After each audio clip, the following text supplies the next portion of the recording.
Hi, this is Dan Smith of DPS Legal Counsel, and welcome to today's Facebook Live video, my first Facebook Live video. I've done some other videos, but this is the first one I will be doing on Facebook Live, so bear with me. Bear with me. I'm learning how to do this the correct or best way.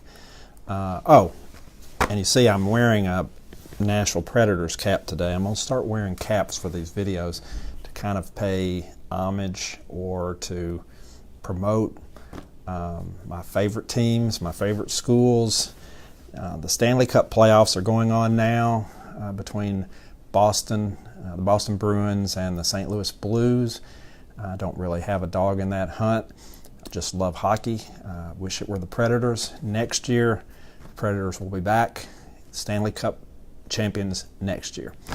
But anyway, that's why I'm wearing the Predators cap. So today's video, getting into it, is what is an S corporation and why should you care? If you're a business owner, an entrepreneur, and you're thinking about starting a business and you're starting to investigate and kind of research what your choices are for the type of entity that you want to set up for your business, you may have heard about, you may be considering an S corporation. So I just want to talk basics today. What is an S corporation? What are the pros? What are the cons? Why should you consider it? Why should you maybe not consider it for your particular business? This will be general in nature by necessity, but just want to kind of give you some thoughts about S corporations. First of all, what is an S corporation? Well, an S corporation is fundamentally a corporation that is set up under state law. I'm in Tennessee, so if you could have an S corporation that is organized under Tennessee law as just a regular corporation, and then you have to go the second step to make it an S corporation by applying for treatment as an S corporation with the Internal Revenue Service. So setting up a corporation is step number one. Getting approval and getting the status accepted by the Internal Revenue Service for your entity to be an S corporation is step number two. So let's say you set up your corporation and then you want it to become an S corporation. You have to file a Form 2553 with the Internal Revenue Service, you basically, I'm not going to go into all the details. This is again basics, but you fill out the information that's on the Form 2553. You get it signed, you send it in, submit it to the Internal Revenue Service. You get back a letter approving, hopefully, your entity as an S corporation.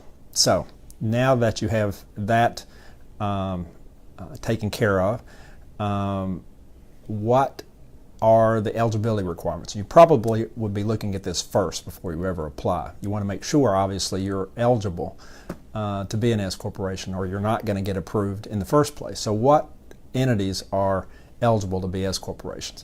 Well, there are limitations on the number of shareholders. An S corporation cannot have more than 100 shareholders. There are limitations on who can be S corporation shareholders. You basically have to be a citizen or a resident of the United States, so you can't have non-resident aliens as shareholders of an S corporation. In general terms, you cannot have entities as shareholders to S corporations, although there are some exceptions to that general rule, but the general rule is that people, natural persons, individuals, are the shareholders of S corporations. Now, one of the other requirements for an S corporation is that it have only one class of stock, a single class of stock.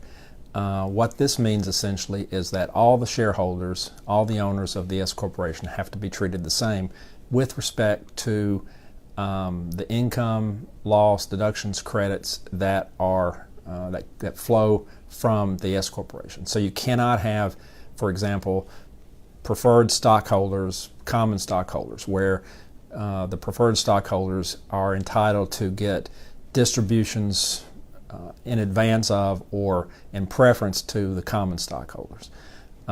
Basically, if you're a 50% shareholder in an S corporation if there are two of you and each of you are 50% shareholders, if you get a distribution of $100, they have to get a distribution of $100.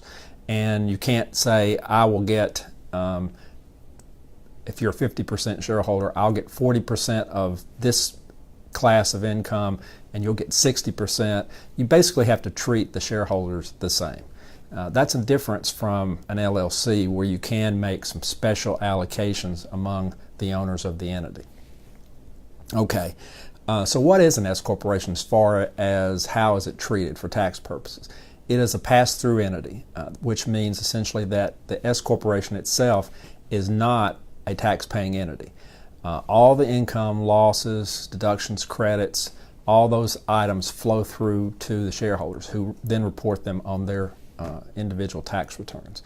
But the S corporation does have to file a federal income tax return as an information return, which is the form is Form 1120-S. 1120 is the general corporate form that's used by C corporations or regular corporations, and the 1120-S is what is filed by S corporations. It's an informational return.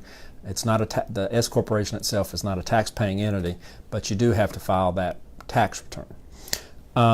So why would anyone consider an S corporation for their business? Well, of course, it's a corporation, so that you do have liability protection by having your business in a corporate entity. You'll have the same kind of liability protection if you had a C corporation or if you had an LLC. But it is one of those entities which is separate from the people who own it, which does provide liability protection for businesses. But why would you consider it over, let's say, an LLC? Well, the big difference and the big benefit for an S corporation for certain businesses is that it has to do with self-employment tax. If you are a sole proprietor or you are an LLC, if you're an LLC, you have the limited liability protection, but you can't be an employee of your single-member LLC, let's say, for example, so that any money that you have coming into your business, any income or profits from your business, you're going to have to pay self-employment tax on every dollar of that profit if you're an LLC. The self-employment tax is 15.3%, which is comprised of, part of it is Social Security tax, part of it is Medicare tax, but 15.3% of your profits goes to self-employment tax. That's a lot of money, and there's no limit. So if you're operating as an LLC and you have $1 million in profits, you're going to pay 15.3% on that whole amount.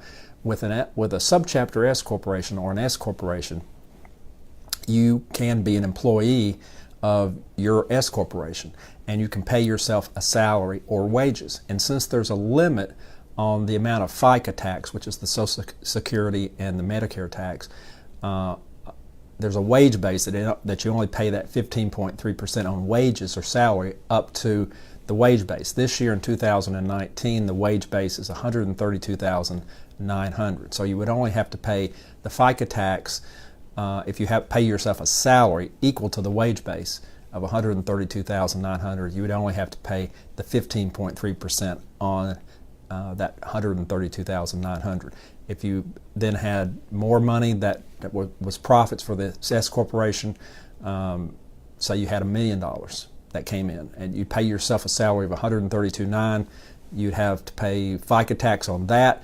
The rest can be distributed to you as a dividend or as a distribution from the S corporation, and you would not have to pay self-employment tax on those distributions. So that's the big benefit for an S corporation. There's a lot of planning that goes into dealing with wages and self-employment tax and how that works with an S corporation. So this is just to kind of give you some basics and as an example. But your case would be obviously very different and unique. You have to talk to someone to look at your particular case. But that's one reason. That's the main reason people consider an S corporation, is for the tax benefits of not paying self-employment tax on every dollar of profit that comes into the business. So what are the pros and cons? The main pro of an S corporation is the one I just mentioned on tax purposes. So the cons, the negatives, there's more involved in getting an S corporation as opposed to an LLC, because you do have to, in addition to creating it under state law, you have to apply for S status by filing this Form 2553 with the Internal Revenue Service. So that's an extra step. You do have, even if you're a single member, single owner S corporation, you still have to file a federal income tax, the Form 1120S. If you're a single member LLC, there is no tax return. If you're a multi-member LLC, it would file a 1065, which is a partnership return. But there is some benefit if you're a single member or single owner business to having an LLC, because you don't have to file that federal tax return for the entity. There's obviously less flexibility with a S corporation. We talked about the fact that you can't have but you have to have a single class of stock. You can't treat the shareholders differently. With an LLC, you can have special allocations of particular items of income among its owners or its members, so that there's a little lack of flexibility with an S corporation. You can always lose your S corporation status and qualification if you violate one of the rules for eligibility, which is another risk or another downside to an S corporation. Lastly, if your activity for your entity is going to be production of passive income, for example, rental income, and you're operating in the state of Tennessee, if you are a family-owned non-corporate entity, such as an LLC that's family-owned, you can apply to the State Department of Revenue in Tennessee and for exemption from the state franchise and excise tax. If you're an S corporation, you're a corporate entity rather than a non-corporate entity if you were instead an LLC. So if you're a S corporation, you can't qualify for that exemption under the statute dealing with family-owned non-corporate entities, or FONCs. So that's another potential downside if you're in the state of Tennessee and the production of your income is going to be from passive income. It's all unique to your particular case. I'm just trying to give you some basics on what is an S corporation, why you might consider it, what are the pros, what are the cons. All right, that's essentially it for today. I hope this little short video is helpful.